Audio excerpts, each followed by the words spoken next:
The warning alarms screamed across the bridge of the Defiance. Commander Taiho gripped the edge of his command chair as the viewport filled with alien warships. They appeared out of nowhere, hundreds of them, surrounding Earth like predators, circling wounded prey. "How many?" Taiho asked, his voice steady despite the ice in his veins. 347 vessels, sir, his weapons officer reported, all Vrexian Empire markings. Taiho had trained for this moment his entire career, but nothing prepared him for seeing it with his own eyes. The Vrexian ships were massive, each one larger than Earth's biggest station. Their hulls gleamed dark purple under the distant sun, and energy shields shimmered around them like heat waves. "Incoming transmission," the communications officer said. "Put it through." The main screen flickered. A creature appeared, its 4 eyes glowing red against gray-scaled skin. This was Overlord Krell, commander of the Rexian assault fleet. Taiho had seen pictures in briefings, but the real thing was worse. Krell's mouth opened, revealing rows of sharp teeth. "Humans of Earth," Krell's voice rumbled through the speakers. "Your species has violated Galactic Assembly law. You have developed forbidden weapons. You have sent colony ships beyond your permitted zone. You have 72 hours to surrender all military assets and recall your illegal colonies. Refuse, and we will take corrective action." The transmission ended. Silence filled the bridge. Taiho looked at his crew. Young faces stared back at him, waiting for orders. He had trained most of them himself. They trusted him. "Get me Admiral Doyen," Taiho said quietly. The call connected within seconds. Admiral Doyen appeared on screen, standing in Earth's military command center. The old man's face showed no fear, only cold calculation. "They've made their move," Doyen said. "Right on schedule. Sir, they're demanding we recall the colony ships." "Let them demand." Doyen's eyes hardened. "Ambassador Hana is already at the assembly making our case. But we both know how that will end." Taiho nodded.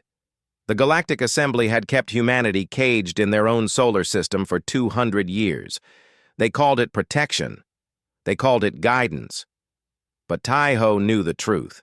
They feared what humans might become. Across the solar system, Earth's defense fleet activated. Ships that had been hidden in the asteroid belt powered up their engines. Stations around Mars armed their weapons, and on the dark side of the moon, something much bigger began to wake. On the distant assembly station, Ambassador Hana stood before the council of 47 alien species. She was small compared to most of them, but she stood straight and proud. "Honored members," Hana began, "humanity requests the right to expand beyond Sol system. We have followed your laws for 2 centuries. We have proven ourselves peaceful. We ask only for the same freedom you all enjoy." A massive creature from the Keltheran delegation laughed, a sound like grinding stone. "You are children playing with fire. The weapons you build are too dangerous. Your expansion must be controlled." "Controlled?" Hana's voice rose. "You mean stopped." "You mean caged." "The vote will proceed," Speaker Venn announced from his high seat. He was an ancient being, his crystalline body reflecting the chamber lights. The vote was quick. 46 species voted against humanity. Only the peaceful Luminari abstained, their representative giving Hana a sad look. "The Assembly has spoken," Speaker Venn declared. "Earth must comply with Vrexian enforcement within 72 hours. Hana transmitted the results back to Earth. Then she recorded one final message, broadcasting it to every human station and ship in the solar system. "They have rejected us again," she said simply. "They see us as primitives, as threats. They will never see us as equals through words alone. Now we must show them who we really are." Back on the Defiance, Taiho watched the clock count down. 58 hours remained. Around Earth, the Vrexian fleet moved into attack positions. They scanned Earth's orbital platforms, analyzing human defenses with contempt. To them, this would be easy. Taeho received new orders from Admiral Do-yoon. His eyes widened as he read them. "Sir?" his second officer asked. "What are our orders?" "We wait," Taeho said, "and we prepare." On Earth, Dr. Jiho worked frantically in his laboratory deep underground. His team had spent 5 years building weapons that the Galactic Assembly had banned. They were too dangerous, the Assembly said, too unpredictable. But Dr. Jiho knew the real reason. These weapons worked too well. "Final tests complete," one of his assistants reported. "All systems ready." Dr. Jiho allowed himself a small smile. "Then we're ready to give them a surprise."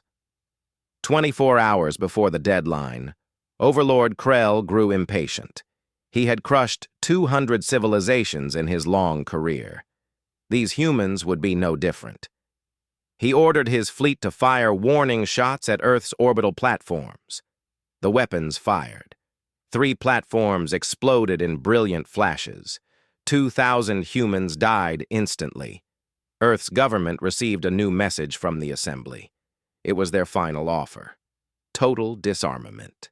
Surrender of all faster-than-light technology. Permanent confinement to Sol system. Vrexian observers on every human world. Admiral Do-yoon read the message in his command center. Around him, generals and admirals waited for his decision. The old man stood and walked to the window. Outside, he could see the blue curve of Earth against the black of space. "They want our surrender," he said quietly. "They want us to accept slavery with a smile."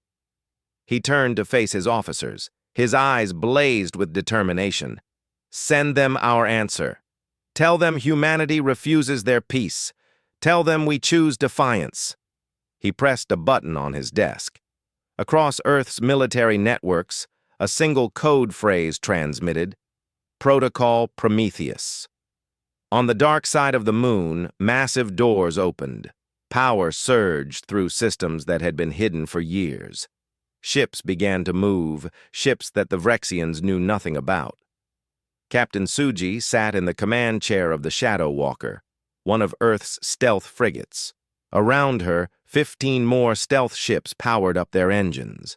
They had been waiting in silence near the moon, invisible to Vrexian scanners. "All ships report ready," her tactical officer said. "Good," Suji said. "Target coordinates locked?" "Yes, Captain. Right in the middle of their formation." Suji smiled. It was not a kind smile. "Then let's teach them why you should never corner a predator."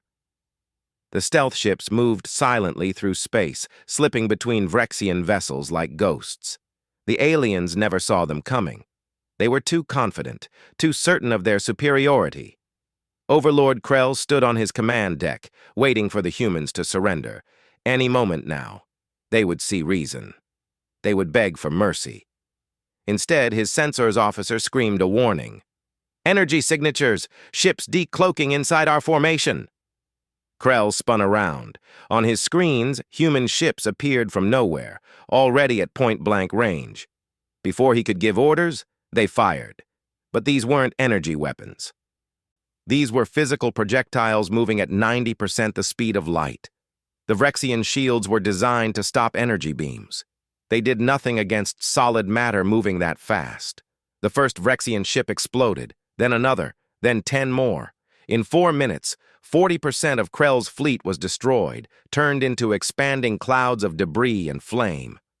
"Return fire!" Krell screamed. "Destroy them all!" But his weapons missed. The human ships moved with impossible agility, dodging and weaving through space, and more humans were coming. From beyond the Oort cloud, 200 more vessels appeared on Vrexian sensors. Admiral Do-yoon's voice transmitted across all frequencies, making sure both the Vrexians and the distant assembly could hear. "You wanted to see our fleet," Do-yoon said calmly. "Now you see it. The colony ships were bait. We've been building our real navy for years and you never noticed. Now get out of our system or we'll send you home in boxes." Overlord Krell stared at his screens in disbelief. The humans had tricked them. The prey had become the hunter. and somewhere in the distance, the Galactic Assembly watched in horror as the galaxy's rules began to change. Overlord Krell pulled himself from the floor of his command deck. Alarms screamed throughout his flagship. Half his fleet was gone, destroyed in minutes by weapons he didn't understand. "Status report!" he roared at his crew. "Shields ineffective against kinetic weapons," his science officer reported, voice shaking. "Their projectiles move too fast. Our weapons can't target them accurately. The humans are using chemical propulsion and physical steering. It's too primitive for our targeting computers." Krell wanted to laugh at the irony, but his throat was tight with fear. His species had conquered the galaxy with advanced technology. Now, these humans were beating them with rocks and fire. "Call for reinforcements," Krell ordered. "Send word to the Empire. Tell them we need the second armada." He looked at his tactical display. The human ships moved in patterns that made no sense. They split up, regrouped, feinted attacks, and struck from unexpected angles. Vrexian military doctrine was logical and predictable. Human warfare was chaos. Captain Suji watched her tactical screens with satisfaction. The Shadow Walker had taken no damage. Around her, the other stealth frigates continued their hit-and-run attacks. "Target their command ships," Suji ordered. "Make them scared." Her weapons officer grinned. "Yes, Captain." They fired another volley. 3 more Vrexian vessels exploded. The aliens were trying to maintain formation, trying to follow their training. That made them easy targets. Suji had studied every war in human history. She knew that rigid formations died first. Flexibility won battles. In orbit around Mars, pilot Yuna climbed into her fighter cockpit. Around her, 200 other pilots did the same. These were the Falcon Squadron, the best pilots Earth had trained. "All fighters, launch when ready," came the order from command. Yuna's fighter shot out of the hangar like a bullet. The force pressed her into her seat, but she smiled. This was what she was born to do. The fighters swarmed toward the Vrexian fleet like angry hornets. Yuna's hands moved across her controls with practiced ease. She had 10,000 hours of flight time in Earth's atmosphere, dodging mountains and threading through canyons.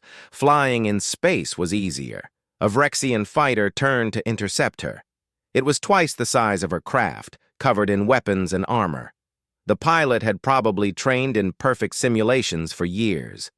Yuna had trained in storms and combat exercises where mistakes meant death. She rolled, cut her engines, spun her fighter with maneuvering thrusters, and fired. Her missiles struck the Vrexian fighter's engine. It exploded. "That's one," Yuna said calmly, already targeting another. Around her, Earth's fighters danced through space. The Vrexians tried to fight back, but they couldn't match human reflexes. Evolution had made humans into hunters. Every motion, every decision was backed by millions of years of predator instincts. The Vrexians had evolved on a world without predators. They had learned war from books and computers, not from survival. On Earth, Admiral Doyen watched the battle displays. So far, everything was going according to plan, but he knew this was just the beginning. "Sir, incoming transmission from the Galactic Assembly," a communication officer reported. "Let me guess," Doyen said. "They want to talk peace now." "Yes, sir. Speaker Ven is requesting immediate negotiations." Doyen's expression hardened. "Tell him we'll talk after they leave our system, not before." A new face appeared on the communication screen. It was Dr. Jiho, calling from his underground laboratory. "Admiral, the Sunstrike weapon is ready," Dr. Jiho said.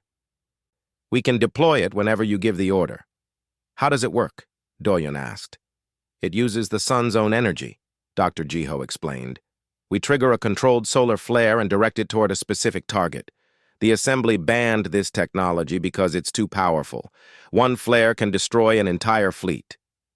Doyen nodded slowly. "Hold position. We'll use it if they send reinforcements." The transmission ended. Doyen looked at the other officers in the command center.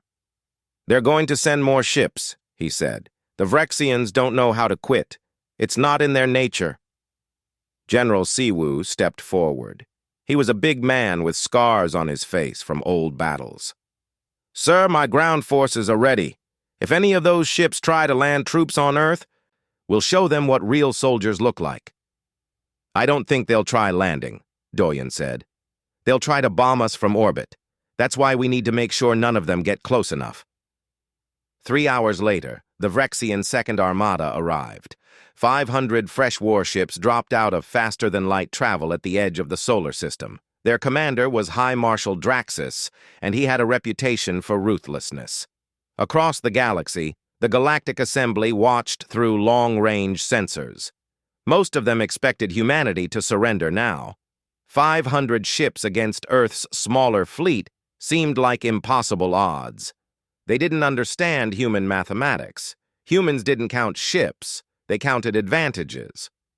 Admiral Doyen activated his battle plan. It was called Strategy Hannibal, named after an ancient human general who had defeated larger armies through clever tactics. Pull back all forces to defensive positions around Earth, Doyen ordered. Make them think we're scared. The human fleet retreated. The Vrexians saw this as confirmation of their superiority. High Marshal Draxus ordered his armada to advance in a tight formation, planning to crush the humans with overwhelming firepower. That was his first mistake. As the Vrexian armada approached Earth, human ships scattered. Small groups of fighters and frigates appeared on all sides, attacking from every direction. The Vrexians tried to maintain their formation, but they couldn't defend against attacks coming from above, below, and all around. Then Fleet Admiral Nari made her move. She had been waiting with 100 ships hidden in the asteroid belt. Now she struck from behind, hitting the Vrexian armada's rear guard. All ships, full attack! Nari's voice rang out across the fleet channels. The Vrexians found themselves surrounded. They tried to turn their massive formation, but it was too slow. Human ships were smaller and faster. They struck like wolves, biting and retreating before the Vrexians could respond. High Marshal Draxus watched in growing panic as his perfect formation fell apart. Ships collided with each other trying to turn. Commanders shouted conflicting orders. Chaos spread through the Vrexian ranks. "This is impossible!" Draxus roared. "They're primitives. They shouldn't be able to do this." But humans had been fighting each other for thousands of years. They had perfected the art of war through countless conflicts. The Vrexians had enforced peace for so long, they had forgotten what real war looked like. Then Dr. Jiho activated the sunstrike. Deep sensors planted near the sun sent their signal. The sun's surface erupted in a massive flare, directed by magnetic fields that Dr. Jiho's team had carefully positioned over the past year. The solar flare swept across space like the hand of an angry god. It struck the center of the Vrexian formation. Shields overloaded instantly. Metal hulls melted. 120 Vrexian ships died in seconds. The surviving Vrexians broke. All discipline vanished. Ships scattered in every direction, trying to escape. Some collided with each other in their panic. Others were picked off by waiting human fighters. High Marshal Draxus ordered a full retreat. What was left of his armada fled to the edge of the solar system and jumped to faster-than-light speed, running for their lives. The Battle of Sol was over. Earth had won. Across the galaxy, every species watched in stunned silence. The Vrexian Empire, which had crushed 200 civilizations, had been defeated by primitives. Speaker Ven's crystalline hands shook as he sent an urgent message to Earth. "We request immediate diplomatic negotiations. Please, we must talk." Admiral Doyun received the message in his command center. Around him, officers cheered and celebrated, but Doyun's face remained serious. "Send a reply," he said quietly. "Tell them this. When we asked for peace, you sent war. Now you beg for talks? We will consider your request after you leave our space and recognize our sovereignty." He paused, then added, "And tell them this is not over. We know they're planning something bigger. We know how they think. Ambassador Hana returned from the assembly station, her shuttle landing at Earth's military headquarters. She met with Admiral Doyen in his private office. I intercepted their private communications, she said, showing him encrypted data. They're planning to unite the entire galaxy against us. Every species, every fleet. They want to crush us before we become a threat. Doyun looked at the data for a long moment. Then he smiled, and it was not a pleasant expression. Then we won't wait for them to unite, he said. We'll strike first. Prepare the fleet for deep space operations. It's time to show them that Earth is no longer contained. He pressed a button on his desk, sending orders across every human military channel. Operation Prometheus Unbound is now active, his message declared. We're taking the fight to them. Captain Suji stood on the bridge of the Shadow Walker as her ship dropped out of faster-than-light travel. Through the viewport, she saw Vrexia Prime, the homeworld of the Empire that had tried to destroy Earth. We're in position, her navigation officer reported. Orbital insertion complete. Suji looked at the planet below. It was beautiful, covered in purple oceans and green continents. Billions of Vrexians lived down there, unaware that human warships now circled above their heads. Captain, her weapons officer said nervously, targeting solutions ready, waiting for your command. Stand down, Suji said calmly. We're not here to kill civilians. She opened a communication channel. Attention, Vrexia Prime. This is Captain Suji of Earth's Defense Fleet. Your leaders sent warships to destroy our home. They killed our people. Now we stand above your world, and we have a message for you. Across the planet, every screen, every communication device received her transmission. Vrexians stopped what they were doing and listened in fear. We could destroy your cities from orbit, Suji continued. That's what your leaders would do. That's what they tried to do to us, but we are not like them. Instead, we want you to see something. She activated the second part of her plan. Commander Eunbi, leader of Earth's psychological operations, began broadcasting videos of the Battle of Sol. Every Vrexian on the planet watched as their mighty fleet was destroyed. They saw their ships burning. They heard their soldiers screaming. They witnessed the complete defeat of their military. Your leaders told you we were weak, Suji's voice continued over the footage. They told you we were primitives.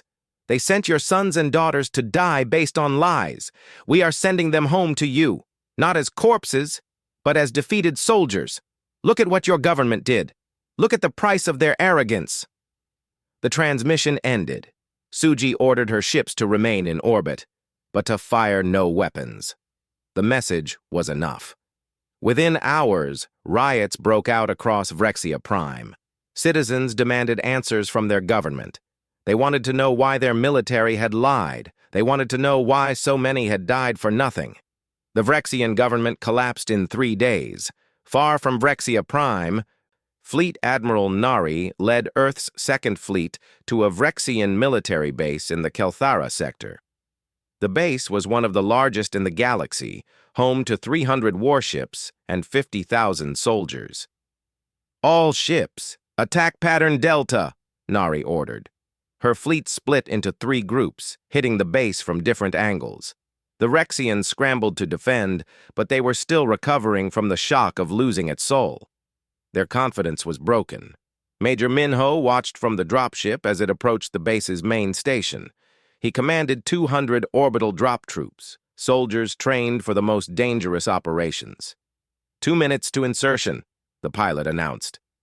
Minho checked his weapons one last time. Behind him, his troops did the same. They were the best soldiers Earth had produced, trained for combat in zero gravity and enclosed spaces. The dropship hit the station's docking port with a metallic clang. Cutting torches burned through the airlock. In seconds, the door melted away and Minho's troops poured through. Vrexian guards waited on the other side, weapons ready. But they had never fought humans in close combat before. They were about to learn why that was a mistake. Humans had evolved from hunters. Every instinct in their bodies was designed for killing. Vrexians had evolved from herd animals. Their instincts told them to group together and run. The fight lasted 4 minutes. When it was over, the Vrexian guards were dead or unconscious, and Minho's troops controlled the docking section. "Section secure," Minho reported, moving to primary objectives. His troops moved through the station like ghosts. They knew every corridor from intelligence reports. They knew where the Vrexians would defend and where they would retreat. Human military intelligence was generations ahead of anything the aliens had. Within an hour, Major Minho stood in the station's command center. The Vrexian base commander knelt before him, hands bound. "Tell your superiors," Minho said quietly, "that Earth remembers every life you took. We remember every threat you made, and we will make sure you never threaten anyone again." Back on Earth, Ambassador Junho prepared for his first mission. He was different from Ambassador Hana. While Hana believed in diplomacy and peace, Junho believed in strength and consequences. "The shuttle is ready," his assistant informed him. Junho boarded the ship that would take him to the Galactic Assembly Station.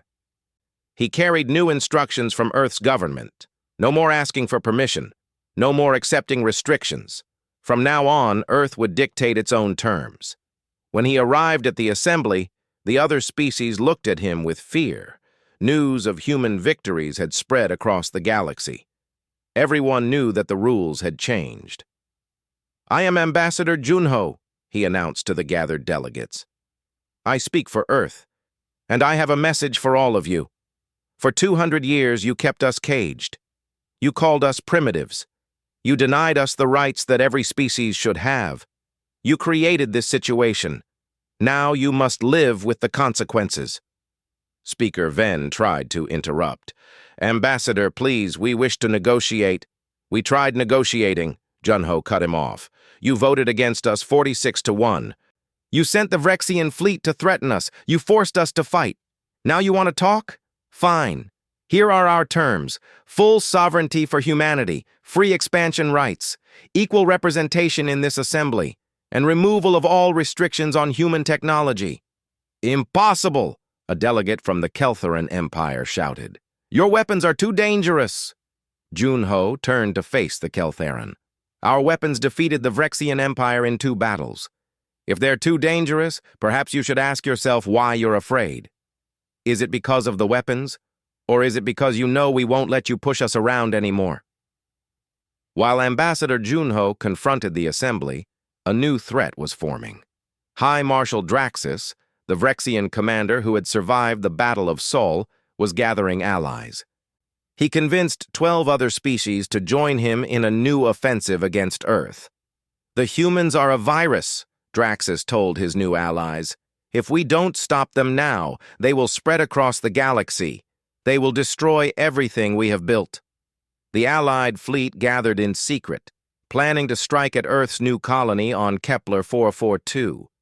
This colony was home to 50,000 human civilians, mostly families and scientists. Draxus believed that destroying it would break human morale. General Siwu received intelligence reports about the enemy fleet. He immediately ordered the evacuation of the colony's civilians. But he left something behind. When the Allied fleet arrived at Kepler 442, they found what appeared to be a defenseless planet. The colony buildings stood empty. Ships sat in orbit with no power. "It's a trap," one of Draxus's advisors warned. "Nonsense," Draxus replied. "They evacuated because they're cowards. Destroy the colony. Send a message." The Allied fleet moved into orbit. That's when General Siwu sprang his trap. Weapons platforms hidden on the planet's 2 moons activated. They had been disguised as mining equipment, invisible to enemy sensors. Now they revealed their true purpose. Missiles and railgun fire tore into the Allied fleet. Ships exploded before they could raise shields. The aliens tried to retreat, but more weapons activated from hidden positions across the planet's surface. Major Minho's troops had been waiting in bunkers on the moons. Now they launched boarding operations against the confused enemy ships. Humans were the only species who regularly practiced boarding enemy vessels. Other species considered it barbaric. The aliens learned why humans didn't care what others thought of their tactics. In the confined corridors of starships, human soldiers were death itself. The Allied fleet broke and ran after losing 30 ships. They had come to destroy a helpless colony. Instead, they found a killing ground. News of the victory spread quickly. 6 minor species that had been planning to join the Anti-Earth Alliance immediately declared neutrality. They had seen enough. On the assembly station, Elder Mora of the Luminari species requested a secret meeting with Ambassador Hana. They met in a shielded conference room where they couldn't be overheard. "There's something you need to know," Elder Mora said quietly. "The assembly is not what it appears to be. 3 ancient species control everything. They have ruled the galaxy for 10,000 years by suppressing younger races like yours." "Why are you telling me this?" Hana asked. "Because you're the first species in 1,000 years with the strength to challenge them," Elder Mora replied. "Others have tried and failed. The assembly has a weapon, something ancient and terrible. If you push them too far, they will use it." "What kind of weapon?" "I don't know the details," Elder Mora admitted, "but I know it's hidden somewhere in the galactic core, and I know it has the power to destroy entire star systems." Hana transmitted this information back to Earth. Admiral Doyon received it in his command center and immediately ordered Dr. Jiho to begin scanning the galactic core for unusual energy signatures. Meanwhile, Speaker Ven sent another desperate message to Earth. This time, he offered everything humanity had demanded: full membership in the Assembly, equal status, removal of all restrictions. Admiral Doyon read the offer and laughed bitterly. "Tell them no," he said to Ambassador Junho. "We don't want to join their club. We want them to leave us alone. We want them to leave every species alone. Their entire system is corrupt. It needs to be torn down and rebuilt." Junho delivered this message to the Assembly. The reaction was panic. "They refuse!" Speaker Ven's voice shook. "But we offered them everything." "They don't want your permission," Junho said coldly. "They want justice, for themselves and for all the other species you've suppressed over the centuries. Earth stands for sovereignty and freedom. Your assembly stands for control and fear. We cannot accept membership in something so fundamentally broken." As the meeting ended, Commander Taiho made a discovery. He had been analyzing ancient assembly records that Elder Mora had secretly provided. Deep in the files, he found references to a weapon called the Silencer. "Admiral," Taiho reported to Doyon, "I found it. The weapon Elder Mora warned us about. It's real." "What does it do?" "According to these records, it generates a quantum cascade. It destroys all complex technology in a 50-light-year radius. They used it 10,000 years ago to reset civilizations that refused to submit." Doyon's face went pale. "Can we defend against it?" "Unknown. But, sir, Dr. Jiho's scans show unusual energy readings near the galactic core. I think they're preparing to use it." Dr. Jiho stood before a holographic display showing the galactic core. Strange energy patterns swirled in the image, concentrated around a single point deep in space. "This is the Silencer," he explained to Earth's military command. "The Assembly built it 10,000 years ago. They told everyone it was destroyed, but they lied. It's still active." Admiral Doyon studied the display carefully. "How does it work?" "It creates a quantum cascade effect," Dr. Jiho said. "Once activated, it spreads like a wave. Any complex technology in its path simply stops working. Ships, weapons, computers, everything. It would send any civilization back to the Stone Age." "Can we stop it?" General Siwu asked. "We can try," Dr. Jiho replied, "but we'd need to reach it first. And it's protected by the most powerful defense fleet in the galaxy." Commander Taiho looked at the display. "Then we need a plan. A good one." The next day, Speaker Ven sent an ultimatum to Earth. His message was broadcast across every human channel, making sure everyone heard it. "People of Earth," Ven's voice echoed, "your aggression has forced our hand. You have refused every offer of peace. You have attacked our member species. You have threatened the stability of the entire galaxy. Therefore, the Assembly Council has voted to activate our ultimate defensive measure. You have 48 hours to surrender completely. If you refuse, we will activate the silencer. Your civilization will end." The message caused panic across Earth. People flooded the streets, demanding answers. But Admiral Doyen remained calm. "Contact Ambassador Hana," he ordered, "and get me Elder Mora." Within hours, Ambassador Hana stood before the Galactic Assembly. But this time, she wasn't asking for anything. Elder Mora had given her all the proof she needed. "Members of the Assembly," Hana began, "I have evidence that will shock you. For 10,000 years, 3 ancient species have controlled this body. They have manipulated votes, suppressed younger races, and maintained their power through fear and deception." She activated a holographic display. Encrypted communications appeared, showing how the 3 elder species coordinated everything behind the scenes. Trade agreements, military actions, political decisions, all controlled by them. "And now," Hana continued, "they plan to use the silencer against Earth. But this weapon doesn't just threaten us. It threatens anyone who dares to question their authority. Today, it's humanity. Tomorrow, it could be any of you." The other delegates erupted in chaos. Species that had been assembly members for thousands of years suddenly realized they had been puppets all along. 23 species immediately declared they were leaving the assembly. 15 more announced neutrality. The carefully maintained order began to collapse. High Marshal Draxus watched from his command ship. He had spent his whole life serving the Vrexian Empire, believing in the Assembly's mission. Now he saw the truth. His people had been tools for the elder species. He opened a secure channel to Admiral Doyen. "This is High Marshal Draxus," he said. "I wish to discuss terms." "Go ahead," Doyen replied. "I was wrong about humanity," Draxus admitted. "I fought you because I believed in the Assembly. Now I see they were using us all.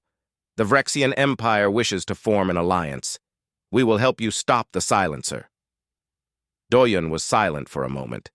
Then he said, "Welcome to the fight, Marshal. We'll need every ship we can get."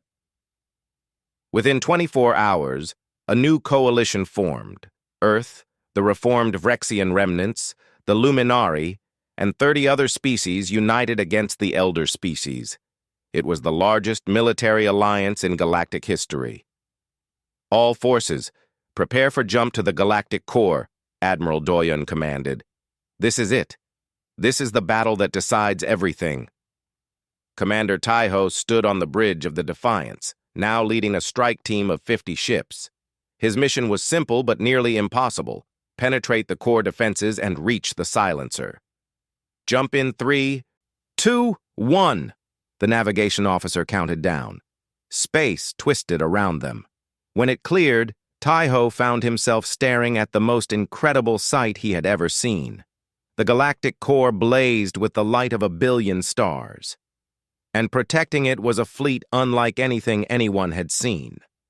Automated defense ships filled the space around the core. These were ancient vessels, built by the elder species millennia ago. They had no crews, only cold computer intelligence programmed for one purpose: destroy any unauthorized vessel. "Enemy count: over 5,000 ships," the tactical officer reported. "Then we'll destroy 5,000 ships," Taiho said calmly. "All vessels, attack formation Beta. Stay close to each other. Watch your fields of fire." The battle began. The automated ships moved with perfect coordination, never making mistakes, never showing fear. But they also never adapted. They followed their programming exactly. Humans were different. They improvised. They took risks. They did things that made no logical sense. Pilot Yuna led her fighter squadron through the defensive fleet like a swarm of insects. The automated ships tried to target them, but human pilots moved with unpredictable patterns. They made split-second decisions that no computer could anticipate. "Break formation!" Yuna suddenly ordered. "Individual attack patterns!" Her pilots scattered in every direction. The automated ships, programmed to fight organized fleets, couldn't handle the chaos. Their targeting systems tried to lock onto multiple fast-moving targets and failed. Yuna's fighters struck from every angle, hitting weak points and then disappearing before the enemy could respond. Meanwhile, Fleet Admiral Nari commanded the main battle force. She faced the bulk of the automated fleet in a direct confrontation. "All capital ships prepare for close combat," Nari ordered. Her officers looked at her in shock.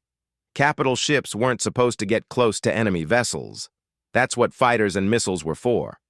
But Nari knew something the automated ships didn't understand.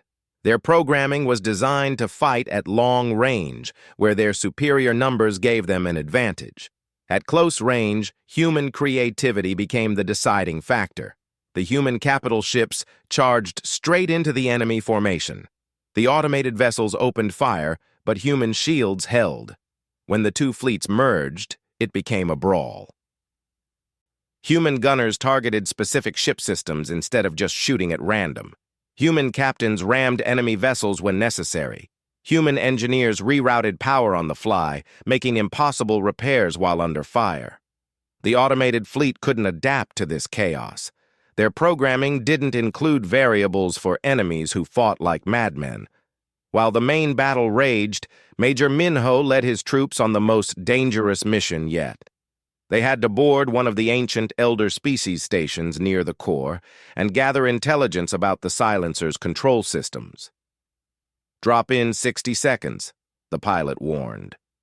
Minho and his team prepared. They wore advanced combat armor, but they knew it might not be enough. The elders had built powerful defenses.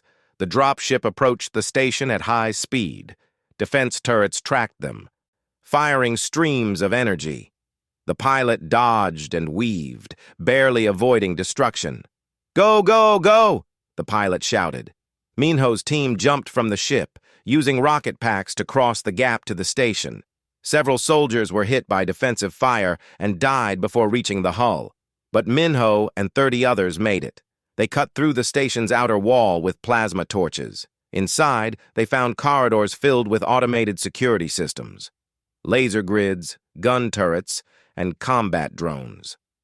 "Forward," Minho ordered. His team moved through the station, fighting every step of the way. They lost soldiers to traps and ambushes, but they kept going. They had to reach the central computer. Back on Earth, Dr. Jiho worked in his laboratory, analyzing data from the battle. His team had discovered something important about the silencer. "Admiral, we have a problem," Dr. Jiho reported to Doyun. "The silencer is quantum locked to the galactic core itself. We can't destroy it. The explosion would tear the core apart and destroy millions of star systems." "Then how do we stop it?" Doyun asked. "We don't stop it," Dr. Jiho said slowly. "We take control of it." Doyun understood immediately. "Can we do that?" "If Major Minho can reach the control systems and upload my virus, yes. But he'd have only minutes before the automated defenses kill him." Doyun made the hardest decision of his life. Send him the virus. Tell him what needs to be done. On the station, Major Minho received Dr. Jiho's transmission. He read the instructions carefully. Then he looked at his remaining troops. Only 12 had survived the fighting. "Listen up," Minho said. "I need to reach the central computer and upload this virus. It will take 3 minutes once I start. Your job is to keep the defenses off me for those 3 minutes." His soldiers nodded. They all knew what that meant. 3 minutes was a lifetime in combat. Most of them wouldn't survive. "It's been an honor," one of the soldiers said. "The honor is mine," Minho replied. "Now let's finish this." They charged toward the central computer chamber. Defense systems activated from all directions. Minho's troops fought with everything they had, buying him seconds with their lives. Minho reached the computer. His hands flew across the interface, uploading Dr. Jiho's virus. Behind him, he heard his soldiers dying one by one. He didn't look back. He couldn't afford to be distracted. 2 minutes. The virus was halfway uploaded. 2.5 minutes. Only 3 soldiers remained alive behind him. 2 minutes and 45 seconds. The last soldier fell. "Come on," Minho whispered to the computer. "Just a few more seconds." 3 minutes. The upload completed. Automated defense systems locked on to Minho. He had time to think one final thought. We did it. Then energy weapons fired and Major Minho died, completing his mission. Across the galaxy, the silencer systems changed. The virus spread through its quantum-locked programming. Control shifted away from the elder species. Dr. Jiho's voice came through every communication channel. "Admiral, we have control. The silencer is ours." Admiral Doyen stood in Earth's command center, looking at the holographic display. The power to destroy entire civilizations was now in his hands. "Broadcast this to the entire galaxy," Doyen said. "All species, all worlds." When the channel opened, he spoke clearly. "This is Admiral Doyen of Earth. The weapon known as the Silencer is now under human control. But we will not use it. We will never use it. We took control only to ensure that no one else could use it either. The age of ruling through fear is over." The 3 elder species stood before the reformed Galactic Council. For 10,000 years they had ruled from the shadows. Now they faced judgment in the light. Speaker Ven's crystalline body had lost its shine. He looked old and broken. Beside him stood the other 2 elder representatives, equally defeated. "You manipulated us for millennia," a delegate from the Keltharan Empire accused. "You used our fleets as weapons. You made us believe we were protecting the galaxy when really we were just protecting your power." "We maintained order," Ven said weakly. "Without us, there would have been chaos." "You created fear and called it peace," Ambassador Hana replied. She stood before the council representing Earth. "You caged species that threatened your control. You destroyed civilizations that dared to be free. That's not order. That's tyranny." The vote was unanimous. The 3 elder species were removed from all positions of power. Their assets were frozen. Their military forces were disbanded. They would remain as members of the Reformed Council, but only as equals to everyone else. For the first time in galactic history, no single group controlled everything. High Marshal Draxus approached Admiral Doyen after the vote. The 2 former enemies looked at each other with new understanding. "I lost half my people fighting you," Draxus said. "But I would have lost my entire civilization if we had continued serving the elders. Thank you for showing us the truth." "War is terrible," Doyen replied, "but sometimes it's necessary to stop something worse. I'm glad we're allies now." They shook hands in the human style. Around them, representatives from dozens of species watched. A new age was beginning. Earth's military forces began to stand down. The emergency was over. Captain Suji brought the Shadow Walker home to Earth orbit, her mission complete.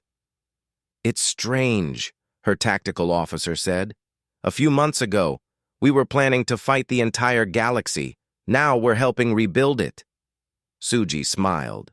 "That's what happens when you fight for the right reasons. People eventually realize you're not the enemy." She looked out at Earth, blue and beautiful against the black of space. So many had died to protect it. Major Minho and his troops, the soldiers at the orbital platforms, the civilians caught in the first attacks. Their sacrifice had bought freedom not just for Earth, but for the entire galaxy. Commander Taiho was offered command of a new joint species exploration vessel. The ship would carry crews from 20 different worlds, exploring regions of space that the old assembly had kept restricted. Why me? Taeho asked Admiral Doyun. Because you understand what we fought for, Doyun replied. Not conquest, not domination, just the right to be free. That's the message this ship needs to carry. Taeho accepted. His first officer would be a Vrexian. His science officer would be a Luminari. His crew would include humans and aliens working together as equals. The Defiance would become the flagship of a new era. Dr. Jiho received an unusual request. Scientists from the Luminary species wanted to work with him on peaceful technology. They had been suppressed by the Elders, too, forbidden from sharing their advanced knowledge. We could have prevented so much suffering, Elder Mora told Dr. Jiho. If only we had been allowed to share our medical technology, our agricultural advances. The Elders kept us silent because they feared knowledge would lead to independence. Then let's make sure that never happens again, Dr. Jiho said. Let's build a future where knowledge is free. Together, they began developing new technologies, medical treatments that could save billions of lives, agricultural systems that could end hunger, clean energy that wouldn't harm planets. The scientific cooperation between species advanced galactic civilization more in 6 months than it had in the previous 1,000 years. Pilot Yuna retired from military service and became an instructor. But she didn't just teach humans. Young pilots from across the galaxy came to Earth to learn from her. Why do humans fly so differently? A Keltharan student asked. Because we grew up in an atmosphere, Yuna explained. We learned to fly where mistakes meant death. We learned to trust our instincts. You can learn this too. It's not about being human. It's about being willing to take risks and adapt. Her students went home and revolutionized their own military training. The old ways of rigid doctrine and predictable tactics were abandoned. Flexibility and creativity became the new standard. General Siwu was offered the position of commanding the new coalition peacekeeping force. This military organization would protect all species from aggression, but it would follow strict rules. No member species could use it for conquest, no attacks on civilian populations, no suppression of developing civilizations. We learned these lessons the hard way, General Siwu told the assembled military commanders from 40 species. War is sometimes necessary, but it should always be the last option.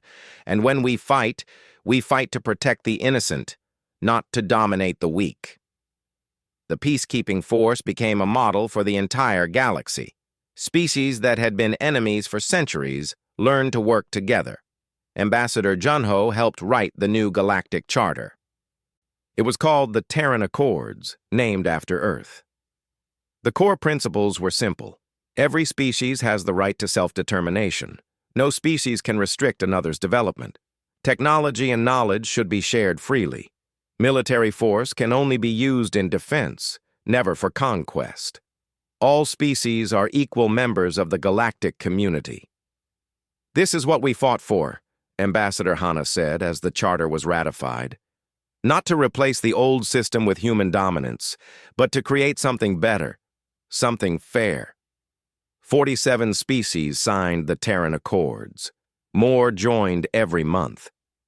6 months after the war ended, Admiral Doyun stood on a hill near his childhood home. He had retired from military service, his duty complete. Around him, Earth bloomed with life. Children played in the streets. Ships came and went from orbit, carrying trade and travelers. "We did it," a voice said behind him. Doyun turned to see Commander Taeho. The younger man had returned to Earth briefly before his exploration mission launched. "Yes," Doyun agreed, "but at a heavy cost." They stood in silence, thinking of all those who had died.